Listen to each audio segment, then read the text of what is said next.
Hello students, our next topic is the harmonic oscillator. Harmonic oscillator क्या होता है आपने पढ़ा हुआ है फर्स्ट सेमेस्टर में। That a particle of mass m constrained to move along x-axis when subjected to a restoring force which is proportional to its displacement from the mean position or origin is called a harmonic oscillator. For example, an object supported by a spring and oscillating up and down, a diatomic molecule, an atom in a crystal lattice when displaced, etc. are the examples of harmonic oscillators. Harmonic oscillator में क्या होता है, जो restoring force है which is acting on the particle that is proportional to its displacement from mean position, means f is directly proportional to x or f is equal to minus kx. Harmonic oscillator में आपने harmonic oscillations में आपने ये पढ़ा हुआ है और ऐसे ऑसिलेटर को हम क्या कहते हैं, harmonic oscillator. Now let us consider a particle of mass m which is displaced through a small distance x from its mean position. So when this particle is released, it starts executing simple harmonic motion. आपने बार pendulum का practical भी किया हुआ है first sem में. तो वैसे जैसे हम उसको बार पेंडुलम को डिस्प्लेस करते हैं उसकी मीन पोजीशन से, सपोज ये है उसका बार पेंडुलम, जब इसको यहाँ से हम मीन पोजीशन से यहाँ छोड़ते हैं, यहाँ ले जाते हैं फिर छोड़ते हैं, तो ये it starts executing simple harmonic motion and oscillate करता है अपनी मीन पोजीशन के. ठीक है. So the restoring force which is acting on the particle is given by F equal to minus k x. K क्या है यहाँ पे, फोर्स कांस्टेंट. अब इस पार्टिकल की जो पोटेंशियल एनर्जी है वो that is related to the force which is given by equation F is equal to minus d V upon d x. Force is equal to negative of d V upon d x, because ये negative sign आपको पता है, ये relation पहले भी हमने पढ़ा हुआ है. फोर्स जो होता है restoring force that is related to potential energy through this relation. So d V is equal to minus F d x हो जाएगा. एफ की वैल्यू पुट कर दी minus k x d x, तो के एक्स डी एक्स हो गया D V के बराबर. So this is a small potential energy when the particle is displaced from mean position through a distance small distance d x. जब particle को हम displace कर रहे हैं फ्रॉम जीरो टू एक्स, तो total potential energy gained by the particle that is given by integration zero to x of this d V. D V की value आ गई के एक्स डी एक्स. सो के x की integration हो गई, limit लगाई आपने यहाँ पे, तो ये हो गया V is equal to half k x square. This is the potential energy gained by the particle. Now according to classical mechanics, F is equal to m d square x upon d t square. Force is equal to mass into acceleration. ठीक है. सो जब equation 1 में हम इसको substitute करेंगे, first equation है F is equal to minus k x, यहाँ पे इसको सब्स्टिट्यूट करेंगे तो यहाँ आ जाएगा माइनस के एक्स और फोर्स की जगह आ गया ये. So d square x upon d t square, m को यहाँ ले गए minus k upon m. So d square x upon d t square plus k upon m x equal to zero. सो ये हमारे पास आ गई d square x upon d t square plus omega square x equal to zero के बराबर. जहाँ पे आपने ये omega square, omega not square भी लिख सकते हैं, ओमेगा स्क्वायर भी लिख सकते हैं. मैं यहाँ पे ओमेगा स्क्वायर ले रही हूँ. ओमेगा स्क्वायर किसके बराबर है, ये के अपॉन एम के बराबर. This is the angular frequency of the particle which is executing simple harmonic motion. और ये थर्ड इक्वेशन किसकी इक्वेशन है, this is the equation of simple harmonic motion. ठीक है. सो ओमेगा, यहाँ पे मैं इसको ओमेगा नॉट की जगह ओमेगा स्क्वायर ले रही हूँ. आप ओमेगा नॉट भी ले सकते हो, आपकी मर्जी है. सो यहाँ से ये आ जाएगा ओमेगा इज इक्वल टू, यहाँ हमने लिया omega square is equal to k upon m, तो ओमेगा हो गया under root k upon m. So omega की वैल्यू कितनी आई, 2 पाई न्यू के बराबर होती है. So under root k upon m. और इस इक्वेशन का सोल्यूशन, जो ये थर्ड इक्वेशन आई है, इसका सोल्यूशन ये है x equal to a cos omega t plus five. और ए कॉस ओमेगा की जगह आ गया 2 pi nu t plus five. So x is equal to, again यहाँ पे मैं न्यू नॉट नहीं ले रही, न्यू ले रही हूँ. So this is a cos 2 pi nu t plus five. A क्या है यहाँ पे, एम्पलीट्यूड है ऑसिलेशंस का. फाई जो है वो फेज कांस्टेंट है और न्यू जो है that is the classical frequency. This is new here, not new, not new is called classical frequency of the oscillations and this is given by, यहाँ से आप न्यू की वैल्यू निकाल सकते हैं, या क्या आ जाएगा 1/2π√k/m. So the potential energy given by equation 2 is the function of x. Second equation कौन सी थी हमारी, ये वाली, v is equal to half k x square. So ये आपने यहाँ से हमें पता चलता है v is proportional to x square. So this is equation of a parabola and hence we can say the path followed by the particle or oscillator is parabolic which is shown in the figure below. So ये आ गई उसकी diagram harmonic oscillator की. ये है path which is followed by this particle. ये parabolic path है, ठीक है. ये आ गई ई एनर्जी ऑफ द पार्टिकल. इस तरफ आ गया इसका displacement from the mean position. ये आ गया एक्स, यहाँ पे ज़ीरो है, दोनों तरफ एक्स को हम डिस्प्लेसमेंट ले रहे हैं दोनों तरफ इसकी, एक्स इक्वल टू ज़ीरो के. ये आ गया प्लस ए, ये आ गया माइनस ए, ठीक है. So the amplitude of oscillations is determined by the total energy, ठीक है. जितनी उसकी एनर्जी है उतना उसका एम्पलीट्यूड है. And the particle reverses its direction at the points x equal to plus minus a. यहाँ पे जब पार्टिकल जाएगा, यहाँ से अब डिस्प्लेस हुआ, यहाँ जाएगा, इस पॉइंट पर जा कर के it changes its direction, it's velocity become zero and it changes its direction, ठीक है. यहाँ पे x ज़ीरो था, यहाँ से इसको पार्टिकल को आपने डिस्प्लेस किया, तो यहाँ पे जा कर के, इस पॉइंट पे जा कर के again it changes its direction and comes back to mean position. फिर यहाँ से ये इधर जाता है, अगेन इस पॉइंट पे आकर के its velocity become zero and changes direction and again it comes back to this position, ठीक है. सो ये जो दो पॉइंट्स हैं, these are the maximum amplitudes of oscillations, ठीक है. So the particle reverses its direction at these 2 points and the energy, total energy of the particle is then equal to its potential energy only, because यहाँ पे आकर के इसकी velocity क्या होती है, थोड़ी देर के लिए ज़ीरो हो जाती है. तो इस पॉइंट पे इसकी एनर्जी जो है that is equal to potential energy only, that is Vx. So E is equal to Vx at these 2 points. Since kinetic energy is zero at these points, so therefore these points are called classical turning points.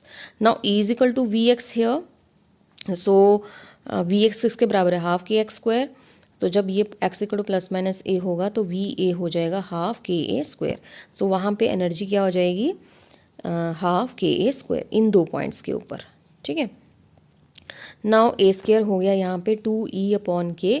सो ए आ गया 2E/k का under-root. ये आ गया amplitude की value. यहाँ से हमें क्या पता चलता है इस इक्वेशन से, E is proportional to square of the amplitude. Since the amplitude A can have any value, अब ए पॉजिटिव है, नेगेटिव है, स्क्वायर हो जाएगा तो पॉजिटिव हो जाएगी. So the total energy of the oscillator can have any value from zero to infinity, ठीक है. सो ये तो था क्लासिकल पॉइंट ऑफ व्यू. अब quantum mechanical point of view भी देख लेते हैं. तो यहाँ पे हम पहले श्रोडिंगर इक्वेशन लेंगे which is one dimensional time independent Schrodinger equation. ये हमारे पास आई है. हार्मोनिक ऑसिलेटर के लिए v किसके बराबर है, हाफ के एक्स स्क्वायर, वो हमने सब्स्टिट्यूट कर दिया v की वैल्यू. ओमेगा स्क्वायर किसके बराबर था, k/m, तो k हो गया m omega square. So d square psi upon dx square 2m/h square e minus half k की जगह क्या आ जाएगा, m omega square x square psi equal to 0. So इससे दोनों तरफ मल्टीप्लाई कर देंगे, इक्वेशन इस फॉर्म में आई. सो यहाँ पे जो हमने m omega upon h cross है इसको अल्फ़ा लिया और 2m upon h cross square को बीटा.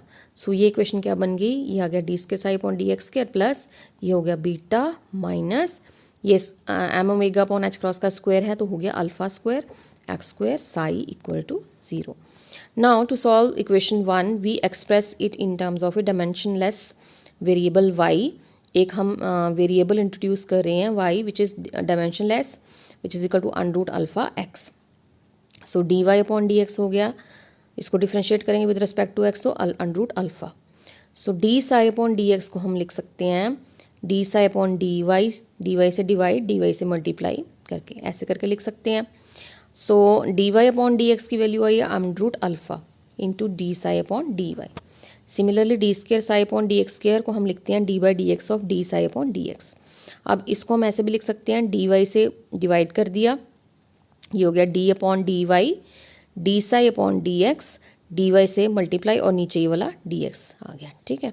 अब D psi upon d x की वैल्यू हमने ये निकाली, ये ब्रैकेट के अंदर हमने लिख दी इसकी value d upon d y, और इसकी वैल्यू क्या थी अंडर रूट अल्फ़ा, वो यहाँ आ गया। So under root alpha alpha ये हो गया d square psi upon d y square, d square psi upon d x square की वैल्यू ये आई है हमारे पास। अब ये जो वैल्यू आई है हमारे पास, इसको हम इक्वेशन नंबर 1 में सब्स्टिट्यूट करेंगे यहाँ पर, ठीक है। तो ये इक्वेशन क्या बन जाएगी, D square psi upon d x square की जगह आ गया ये, plus beta minus alpha square minus यहाँ से आएगा ना अल्फ़ा स्क्वायर, एक्स स्क्वायर की वैल्यू क्या आएगी यहाँ से वाई स्क्वायर अपॉन अल्फ़ा, ठीक है। तो ये हमने यहाँ पे लिखा है y square upon alpha psi equal to 0।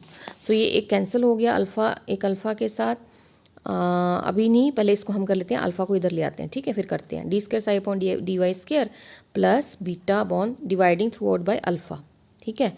Alpha से डिवाइड कर रहे हैं और ये अल्फ़ा स्क्वायर हो गया, ये भी नीचे अल्फ़ा स्क्वायर हो गया, कट गया, ठीक है। सो इस फॉर्म में आई equation. So for very large values of y the term beta upon alpha can be neglected as compare to y square. So y की वैल्यू ज़्यादा है बीटा अपॉन अल्फ़ा से, so for very large values of y square this term can be neglected. So ये equation बन जाती है इस form में, d square psi upon d y square minus y square psi equal to 0। अब इस equation के सोल्यूशंस क्या हैं, the acceptable solutions of this equation for mod of y tending to infinity ये है e is equal to minus y square upon 2, ये आपको याद रखना पड़ेगा सोल्यूशन। अब इसका हमने वाई की हर वैल्यू के लिए सोल्यूशन चाहिए हमें। So let us try a solution which is valid for all values of y. हम इस साई को इस फॉर्म में लिख रहे हैं, एक हमने पॉलिनोमियल ऐड कर दी यहाँ पे, एक कांस्टेंट ऐड कर दिया ए ई रेस पर minus y square upon 2 H y क्या है यहाँ पे, this is a Hermite polynomial, A constant है, ठीक है। अब इस एच वाई की वैल्यू हमने निकालनी है। So to determine h y d psi upon d y, हम इसका ये ले रहे हैं ना ये वाली, इसको हम कैसे करेंगे, इसको हम लेंगे first function second function, formula लगाया a first function as it is, h लिखा simply, differentiation of this exponential term की differentiation plus a second function as it is और differentiation of first d H upon d y.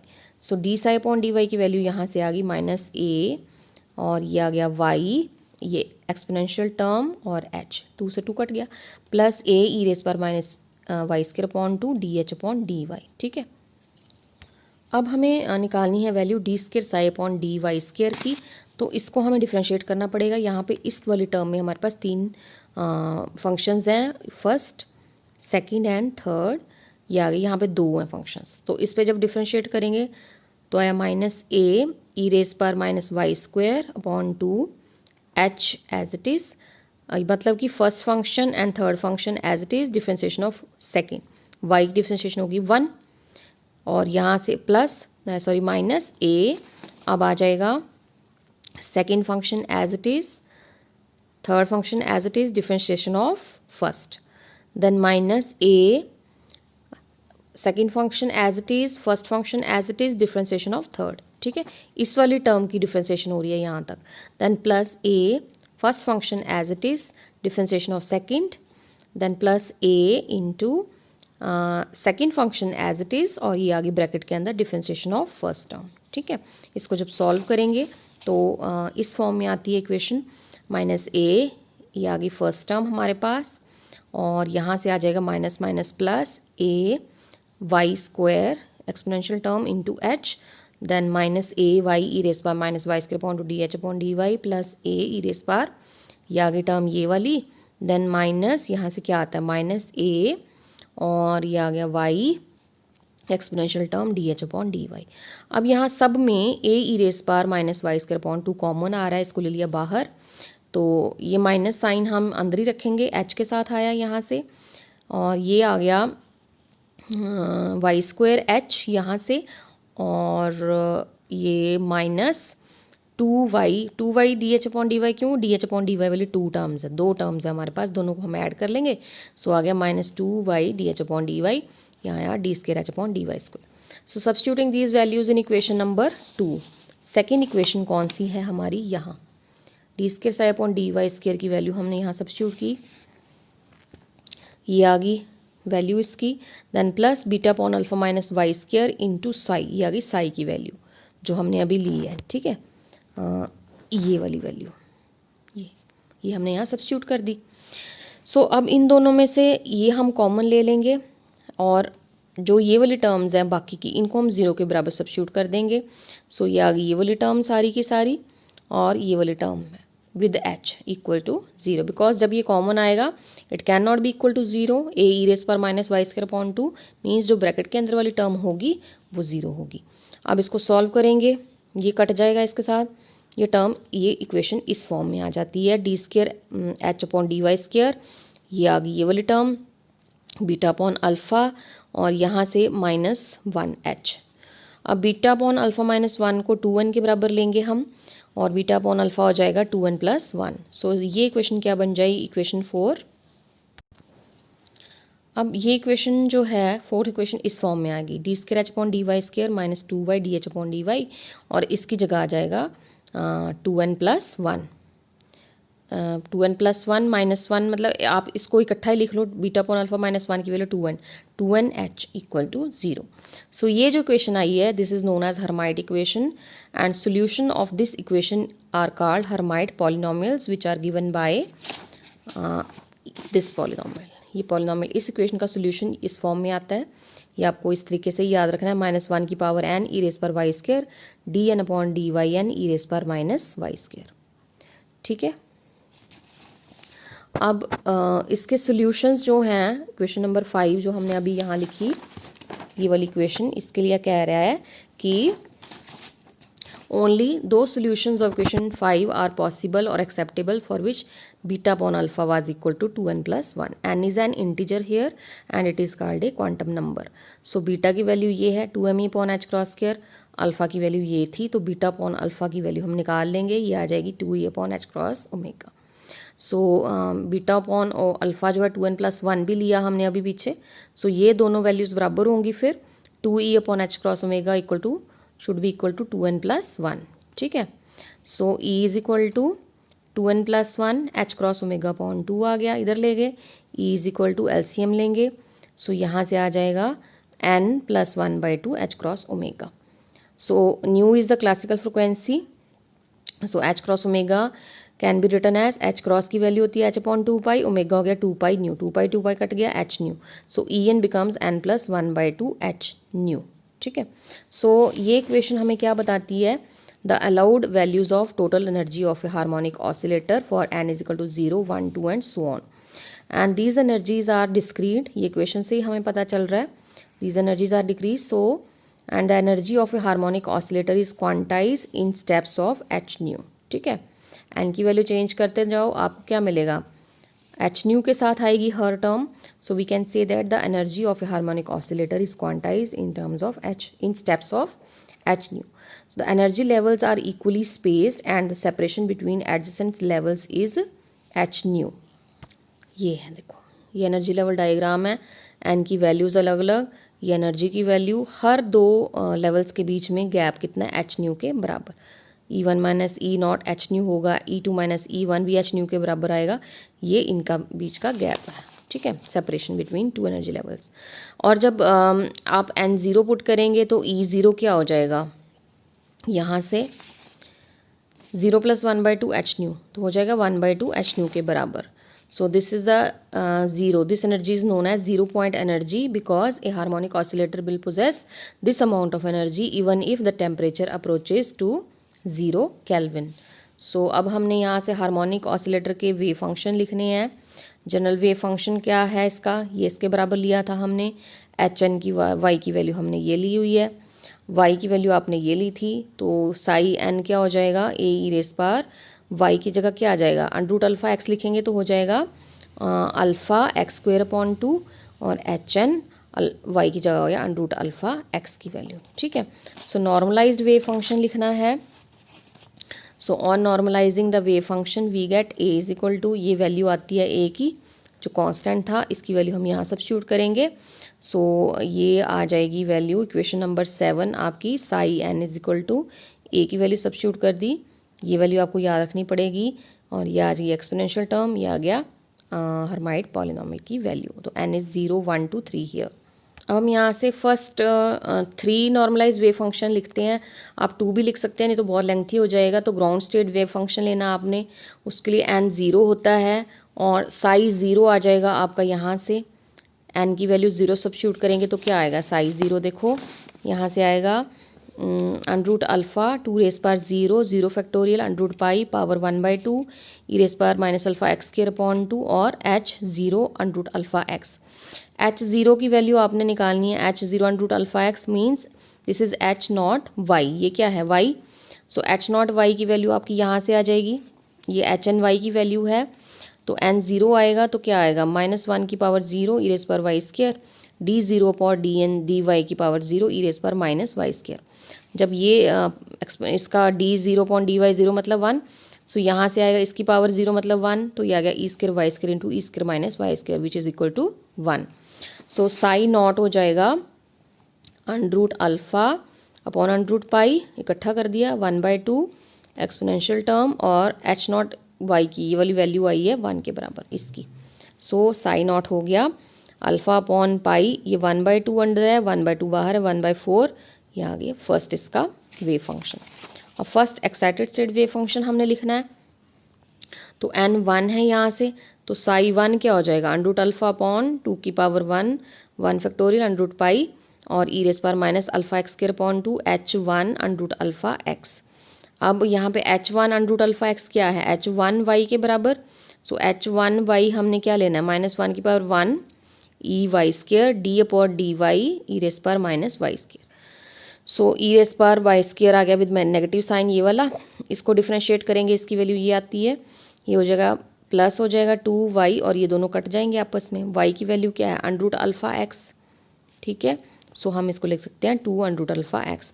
सो साई 1 हो गया 1 bye, यहाँ से कैसे आएगा देखो, अंडरूट अल्फ़ा अपॉन अंडरूट पाई, ठीक है ना। सो ये बन गया अल्फ़ा अपॉन पाई की पावर 1/4 और ये 2 आ गया नीचे 1/√2 के साथ, बाहर अंडरूट है। सो ये हो गया e raise power minus alpha x square upon 2 और इसकी वैल्यू आई ये यहाँ सब्स्टिट्यूट कर दी, √2 से मल्टीप्लाई डिवाइड कर दो तो ये आ जाता है, ये इधर आ गया और ऊपर से आ गया ये वाला 2 √2 अपॉन ये वाले दोनों मल्टीप्लाई होकर 2 बन गया एक्सपोनेंशियल टर्म और अंडरूट अल्फ़ा एक्स, 2 से 2 कट गया। Psi 1 is equal to alpha upon pi की पावर 1/2 √2 और इस अल्फ़ा को भी इसके साथ ले आए, ये आ गया x और ये आ गई एक्सपोनेंशियल टर्म। सो हम यहाँ पे सिर्फ 2 ही वेव फंक्शंस लिखेंगे। थर्ड भी आता है, थर्ड वाला जो है ये यहाँ है ये, लेकिन ये फिर बहुत लेंथी हो जाएगा तो आप फर्स्ट 2 भी लिख देंगे तब भी काफ़ी है। ये मैंने आपको नोट्स में भेजा हुआ है, इसको आप खुद भी देख सकते हैं, बहुत इजी है। और पेपर में अगर बड़ा लेंथी है तो आप फर्स्ट 2 ही करेंगे तब भी सफिशिएंट है।